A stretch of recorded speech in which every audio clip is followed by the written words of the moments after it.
नमस्कार दोस्तों, आज की कहानी एक छोटी सी बच्ची की।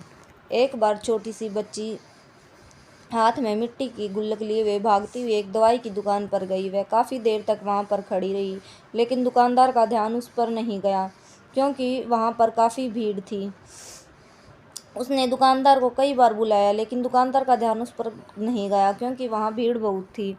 फिर उस बच्ची को गुस्सा आ गया और अपनी मिट्टी की गुल्लक को वहीं काउंटर पर जोर से रख दिया। इसके बाद दुकानदार और वहां खड़े सभी लोग उस बच्ची की तरफ देखने लगे। दुकानदार ने उस बच्ची से पूछा कि बेटे, आपको क्या चाहिए? तो वह बड़े ही भोलेपन से बोली कि मुझको एक चमत्कार चाहिए।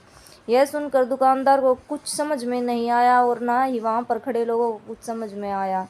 अब सभी उसकी तरफ देखने लगे। फिर दुकानदार ने उससे कहा कि बेटे, चमत्कार तो यहाँ पर नहीं मिलता। तो बच्ची को लगा कि वह उसे झूठ बोल रहा है। उसने कहा कि मेरे गुल्लक में जितने भी पैसे मैं सब आपको दे दूंगी। बताओ आपको कितने पैसे चाहिए? मैं आज यहाँ से चमत्कार लेकर ही जाऊंगी। तभी काउंटर पर खड़े एक आदमी ने उससे पूछा कि बेटी, क्यों चाहिए आपको चमत्कार? तब उस बच्ची ने अपनी सारी कहानी बताई। अभी कुछ दिन पहले मेरे भाई के सर में बहुत तेज़ दर्द हुआ। मेरे पापा मम्मी उसको लेकर हॉस्पिटल गए। उसके बाद कई दिन तक मेरा भाई घर नहीं आया। मैंने बहुत बार अपने पापा से पूछा लेकिन उन्होंने मुझे कुछ नहीं बताया।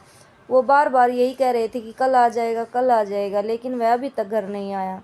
तभी मैंने देखा कि मम्मी रो रही थी और पापा उनसे कुछ कह रहे थे कि हमारे बेटे के इलाज के लिए और दवाइयों के लिए जितने पैसे चाहिए उतने पैसे मेरे पास नहीं हैं। अब उसको कोई चमत्कार ही बचा सकता है। तब मुझे लगा कि मेरे पापा के पास अगर पैसे नहीं हैं तो क्या हुआ, मेरे पास तो हैं। इसलिए मैंने जितने भी पैसे इकट्ठे किए थे वह सारे पैसे लेकर मैं इस दवाई की दुकान पर आई हूँ ताकि चमत्कार खरीद सकूँ। फिर उस आदमी ने बच्ची से कहा कि कितने पैसे हैं तुम्हारे पास?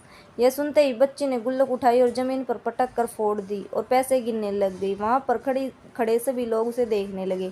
थोड़ी देर बाद उसने सारे पैसे इकट्ठे किए और बोले, मेरे पास पूरे 19 रुपये हैं। वो जो आदमी वहाँ पर खड़ा था वह थोड़ा सा मुस्कुराया और बोला कि तुम्हारे पास तो पूरे पैसे हैं, इतने का तो आता है चमत्कार। यह सुनकर वह बच्ची बहुत खुश हो गई और बोली, चलो मैं आपको अपने पापा से मिलवाती हूँ।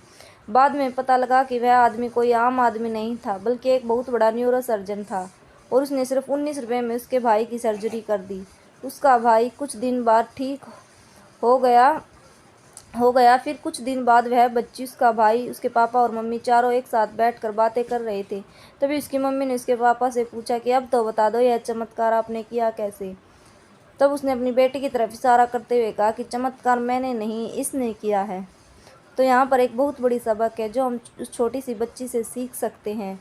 कभी कभी ऐसा होता है कि हमको कोई रास्ता नज़र नहीं आ रहा होता और हम लोग हिम्मत हार जाते हैं। तब हमारे अंदर का जो बच्चा होता है वह जो कोशिश करने से कभी पीछे नहीं हटता, वह हार मानने को तैयार नहीं होता क्योंकि उसको ना शब्द समझ में नहीं आता। वह बच्चा जिसके लिए कुछ भी नामुमकिन नहीं है, क्योंकि वह हर बार कोशिश करता ही रहता है। तो कमेंट करके बताना कि आपको ये कहानी कैसी लगी। अगर अच्छी लगी हो तो मेरे चैनल को लाइक शेयर सब्सक्राइब ज़रूर करिएगा। धन्यवाद।